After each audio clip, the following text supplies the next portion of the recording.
One of the most iconic bands in music history, and there's a new book that looks at the time Fleetwood Mac spent here in Chicago recording blues at Chess Records on the city's south side. The book is called Fleetwood Mac in Chicago, The Legendary Blues Sessions, January 4th, 1969. Robert Schaffner and Jeff Lowenthal are the book's authors, and they join us this morning. Good morning. Good morning.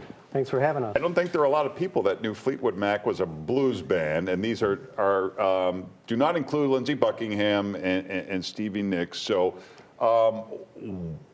how did that get started, and what are they doing at Chess Records? Why do people like Muddy Waters say, yeah, come on in, come sing blues with us? Well, the Chess bluesmen were really the idols of many of the English blues players, who were a very young band at this time, and they wanted to meet some of those players, and they booked the studio and some of the chess players to be in this major recording session. And it was introduced to me by Paul Hamer, who was one of the people who started Hamer Guitars, which was, they produced expensive guitars for rock stars.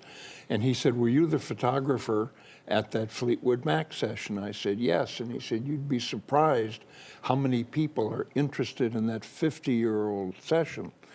And he So you were there. You were the only photographer there. Yes, and I didn't know who Fleetwood Mac was at Sure. the time But I walked did many in. people know back then in '69? Their height of that big album that we all know was later '70s, and when we had Steve. 75. Yeah. So But, I mean, but in '69, Fleetwood Mac overseas was outselling the Beatles and the Stones. you're kidding. Wow. Now, I'll ask you a question. Yeah. One of your best songs that Santana ever did was Black Magic Woman, right? Yeah. Written by Peter Green. And one of the yeah. founding In members of 1968. Fleetwood Mac. Oh. Yeah, so these other people that our generation may not be familiar with, the original Fleetwood Mac, what happened to them? Why did they break up from Fleetwood Mac, and where did they go? Well, Peter Green, which is what the book's about, Peter Green and Danny Kerwin, was he started Fleetwood Mac. He was in John Mayall's Blues Breakers, replaced Eric Clapton, and then John Mayall gave him a birthday gift of studio time, and he did 2 songs. One of them was called Fleetwood Mac, after the drummer and the bass player. He was diagnosed as a paranoid schizophrenic. He dropped out of the band very graciously in 1970. He wanted to give his money to children, which they thought he was nuts. He did drugs. They gave him electroshock therapy. Oh, jeez. Danny Kerwin was 17 when he came over to Chicago. It was the first time. He was scared because he heard gunshots. Yeah. Yeah. And he died homeless in a hospital. Wow. Oh, well, Jeff, maybe you could, so we're looking at some of these pictures that you took. Tell us, what was the interaction like? Was it, I mean, this album exists, right? Did you Yeah. know you were witnessing something that was pretty good? I knew it was going to be interesting. This Yeah. was the first time an English band had ever played with some of the Chess Museum musicians who were their idols. Really? Because we hear of like Mick Jagger, recording their, The and Stones did, Yes. and as Marshall Chess says in our interview that we did with him, they wanted to get the Chess sound from Willie Dixon and based on what they heard from. right, and they failed. But Fleetwood Mac got the sound. Peter Green wanted to play with Willie Dixon and Muddy Waters. Unfortunately, it was actually 55 years ago yesterday that it took place, and Willie Dixon couldn't get a lot of musicians because they were all, tapped out since New Year's Eve. So Jeff, to follow up on Robin's question, from the perspective of the legends, were the Fleetwood Mac people, could they keep up? Did they keep up? And were they greeted warmly?